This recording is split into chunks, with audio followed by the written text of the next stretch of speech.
Can Illinois' dried up oil fields produce again? A look at early experiments in fracking in our backyard. Next, from the vault. Plus, farm-grown fuels, decreasing pollution and supporting agriculture. Meet the early adopters. And the light of hope shines in one central Illinois community, honoring a neighbor who made a difference. All that, a visit from Miss Nude, Illinois, an inventor going in circles while leading us to the future, and Mr. Roberts with the power of radar technology. Next, from the vault. The stories that made news and made history. The places that mattered to us and the people who made Central Illinois home. Join us from the vault. Good to have you from the vault. I'm Matt Metcalf. America's energy needs grow every year, and researchers and entrepreneurs have long been looking for that next best source of energy. Now let's look at a couple of Illinois fuel firsts, starting with oil. It's no Texas, but Illinois does have oil. The problem? We have to frack or oil mine to get to it.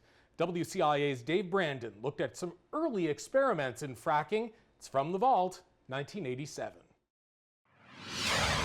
There's still plenty of oil left in Illinois. It's just that getting to it is becoming more and more difficult. Traditional surface drilling methods recover about half of the oil underground. So oil companies are faced with the problem of getting the other half out. The Colmar Plymouth oil mining experiment could be one answer. Work crews drilled a hole 500 feet down, blasted out a 25-foot diameter room, and have begun drilling horizontal laterals, like spokes on a wagon wheel. The oil will drain along the laterals into the room where it will be pumped to the surface. One lateral 1,000 feet in is equivalent to the drilling of 60 holes per acre. So when you get done with all your laterals, you are looking at a density drilling of about 240 holes per acre. Unbelievable drainage. Bill Haskins is a geologist who worked on the project. The Russians, interestingly enough, have the largest project of this kind in the world over in their Baku fields over in the Near East. And they have said that they are getting 90% recoveries on this type of project. Haskins provided videotape of the project. Pictures from down in the hole show the oil seeping into the room.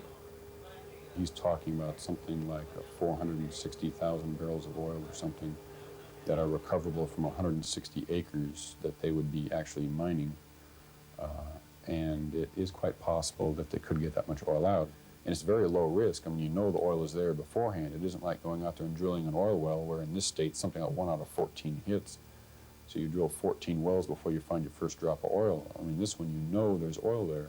Indeed, there are millions of barrels of oil still underground in Illinois, and the oil mining method could be used in several different oil fields. But Whitaker says oil mining does have its drawbacks. You have to do a lot of work on it, engineering-wise and geological engineering, in order to determine whether the reservoir warrants mining that. You have to have enough oil there to begin with. If it's a 5-foot stringer of sand or something, it may not be worth doing it. Haskins says there are 12 viable sites in western Illinois alone, which could conceivably produce another 6 million barrels of oil. And at $20 a barrel, Haskins says there's a lot of money to be made. Dave Brandon, Channel 3 News, Decatur. Fracking has become controversial, not just because it's a fossil fuel, but because of the potential for groundwater contamination. The Department of Natural Resources reports that oil is being pumped in 40 of Illinois' 102 counties. Area farmers recognize that changes in energy demand could benefit them too. Research done throughout the Midwest made biofuels, including ethanol from corn and biodiesel from soybeans, a reality. WCIA's Darlene Jones covered the opening of a local gas station back in 2005 that brought farm fuels to Illinois. Roger Versier and his wife were among the first drivers to top off their tanks at Pacific Pride on the north side this morning. Pacific Pride card will go here, your credit card will go there. They're loading up this big tank to stockpile ethanol-based E85. It's cheaper, and we're testing it out for gas mileage on the SUV. The gas station unveiled its E85 and biodiesel pumps today. Those are renewable sources that we grow year after year after year. Unlike oil, which when it runs out, we're done. And at $1.65, drivers are enjoying the relief at the pump. Probably about $60 a week Now with the 85, how much? Oh, less than that now, I guess about 40. Experts say both the corn and soy-based fuels are better for the environment, too. It's a cleaner fuel, and so you have less hydrocarbon deposits. With biodiesel, it's also a clean fuel. It reduces particulate matter emissions, which are the sooty emissions coming off of a truck and bus. They say that can also extend the life of your vehicle. It should prolong your engine life, too, because you have less deposits on your spark plugs. Not every vehicle can take the 85. We're even out of luck because our news van can only take unleaded fuel, and there's a sticker on every pump to remind drivers. Contact your dealership and ask them if your vehicle will burn the 85. And officials say the price of fuel here will likely drop as the price of gas goes down. Plus, right now, the alternative fuels are exempt from sales tax. Indicator Darlene Jones, WCIA 3 News at 6. How biofuels are taxed has changed since that story, but the state of Illinois continues to offer lucrative discounts for the use of alternative fuels. It was those incentives that powered a change at Springfield's mass transit district during the same era.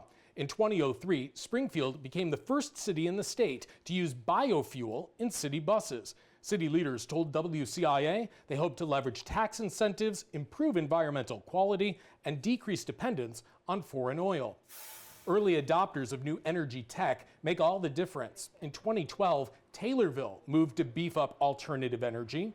WCIA was there for the ribbon cutting for the city's solar energy facility at the airport. The city expected the energy produced to pay for itself in a little more than a decade. Plans for expansion were modest. The facility produced enough power for about 100 homes.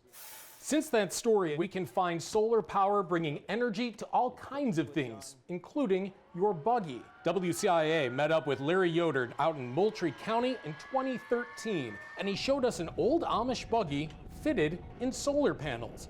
He said it took about 6 months to build. The horseless carriage could go more than 30 miles on a full charge and cruised at about 14 miles per hour. Yeah, I've always been intrigued with solar power, and you can hold something toward the sun and get energy from it. And so I was kind of excited about that. And one thing led to another, and we drive it around here now. The buggy is the third solar-powered vehicle Yoder designed. His next big idea, a stretch buggy like a limo. Is it pornography or art? Later, the controversy that took center stage when an all-male review came to town. But next, the light of hope shines in central Illinois, why residents honored one of their own in the holiday spirit. That's ahead from the Vault.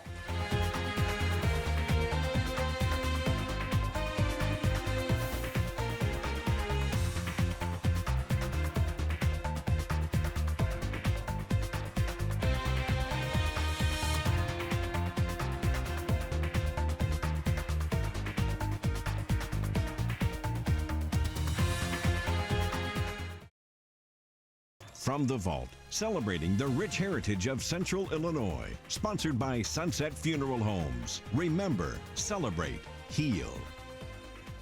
Gift giving is personal. It's an act of love. But as you're about to see, one gift inspired an entire town. WCIA's Ryan Baker now from Hoopeston, 1992.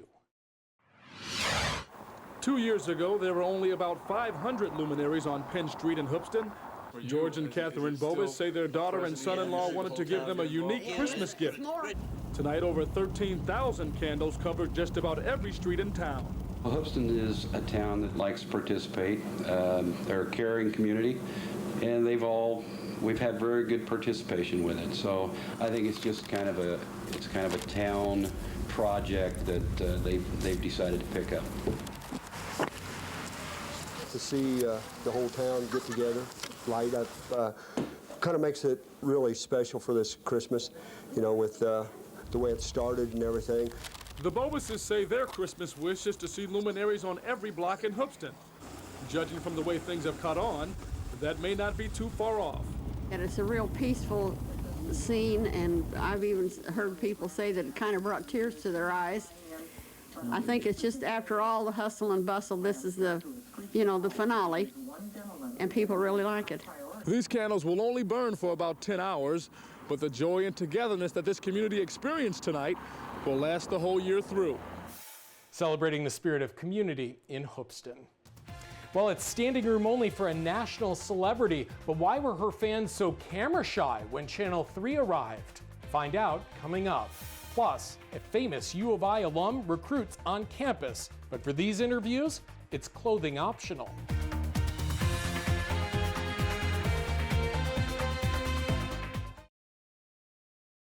From the Vault, celebrating the rich history of Central Illinois. Brought to you in part by the Abraham Lincoln Presidential Library and Museum. Online at presidentlincoln.illinois.gov. When looking for his next centerfold, there was no doubt that U of I alum Hugh Hefner would recruit on campus. But in the empowered 80s, how would women feel about being featured? Some were offended. Others saw it as an opportunity. Here's Dave Freeman from The Vault, 1984. David Chan expects about 200 women to come in to fill out applications and have Polaroid snapshots taken.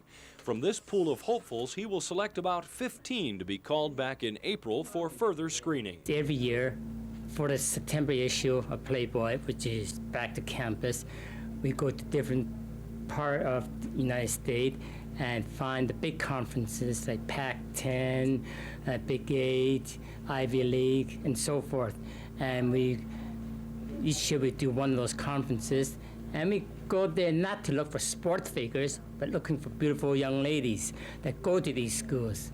4 women answered the call while we were there. 2 refused to be interviewed, and 2 were only too happy to talk. I think it'd be really an honor, like Melissa said, to represent Illinois in a Playboy magazine. When asked about the Playboy philosophy and if charges that it exploits women were true, both said they didn't see it that way. Basically, Playboy's an art more than anything else. I don't think their intention is to exploit. And also, they also have the choice for the girl if they want to decide whether they want to do that or not. Money is a bit of an incentive here as well. Modeling rates for a fully clothed woman are $75, while a total nude session earns $300. If chosen as a playmate, a woman can earn $15,000. When filling out applications this weekend, women can indicate whether they would pose fully clothed, semi-nude, or nude. Each young lady, in their mind, would love to be in Playboy if they think they could make it. Playboy, Cosmopolitan, Vogue, Mademoiselle. Those are the magazines they love to be in once in a lifetime. Playboy Enterprises likes to feature women both in the magazine and in the C-suite. Christy Hefner, Hugh's daughter, went on to run the company. Now, we here at From the Vault do like to feature celebrity visits now and then, and most are household names, but others wear nothing but their title. As was the case with Miss Nude America. WCIA was in the crowd for her visit in November 1982. Throngs of men, some of whom were not interested in being filmed, came to see her perform.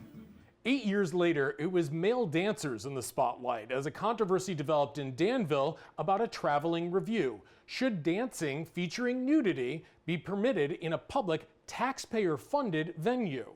In 1990, Danville leaders said no, but that wasn't the end of it. As Barry Cutler reports, what started as a fight about decency descended into one about free speech.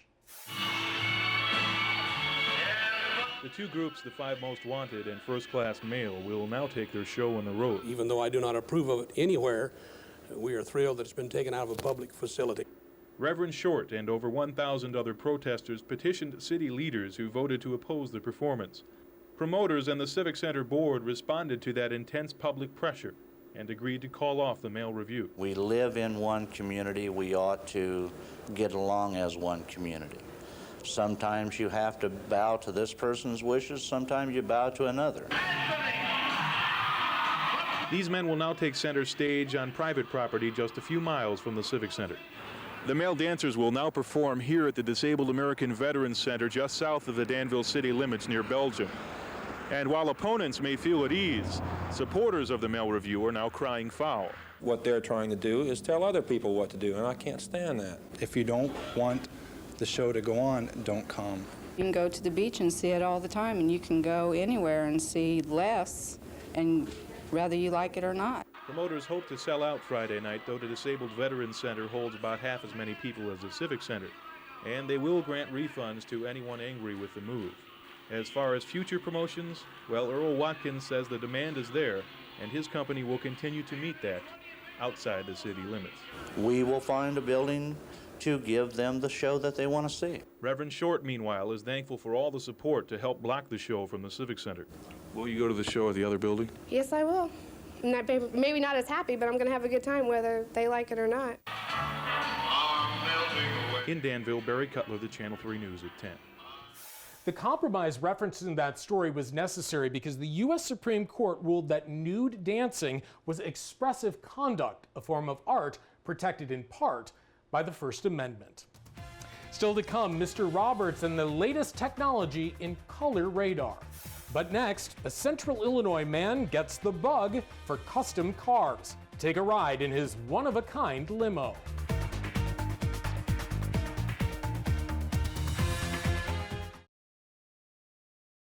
The stories and people you remember from Central Illinois. Once again, From the Vault with Matt Metcalf.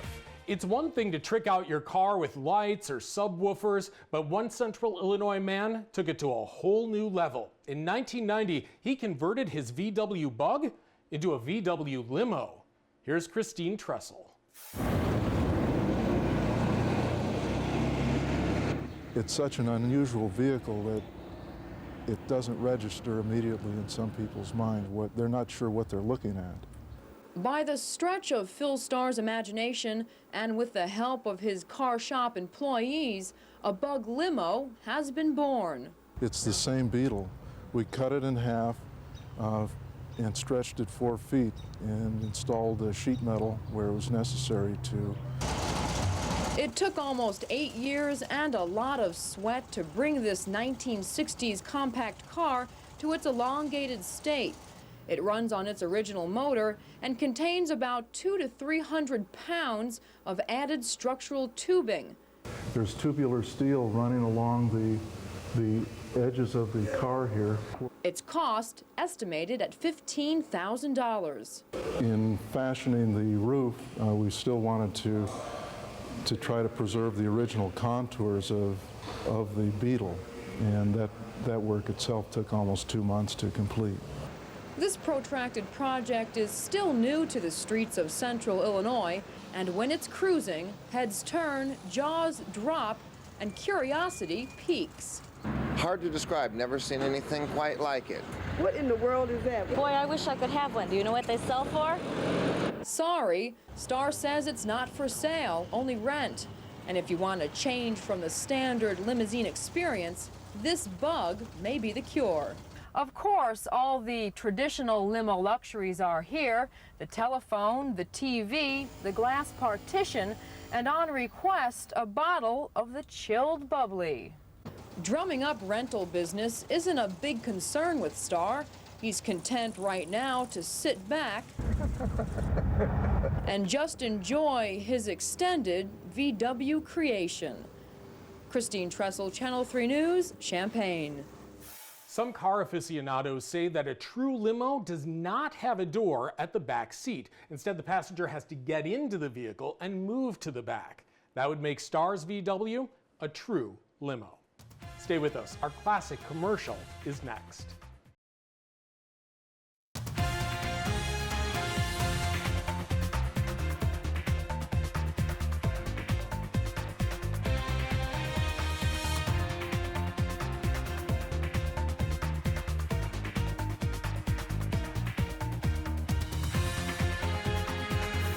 WCIA weather forecasters keep us safe using technology every day. But through the years, that technology has changed. Back in 1980, it was cutting edge, taking 3 different live radar sweeps and using that data to predict the weather. Here's Mr. Roberts. Mr. Roberts talks about the National Weather Service radar. Radar is one of the most important tools used in weather forecasting. At Marseilles, the radar dish under this dome rotates and sends electronic waves in a 360-degree sweep. When the waves hit a rainstorm, they bounce back. The returning waves cause an echo, which looks like this on our color radar. The Marseilles weather station is part of a nationwide network. We can tie our color radar directly into the Marseilles station, Then, whatever their radar sweep tracks, our color radar receives. To supplement Marseilles, which is north of us, we can also tie into St. Louis to the southwest and Evansville to the southeast. Next, I'll give you some further insights into Channel 3's color radar. Always good to see Mr. Roberts. That'll do it for us from the vault. Thanks for being with us. I'll see you next time.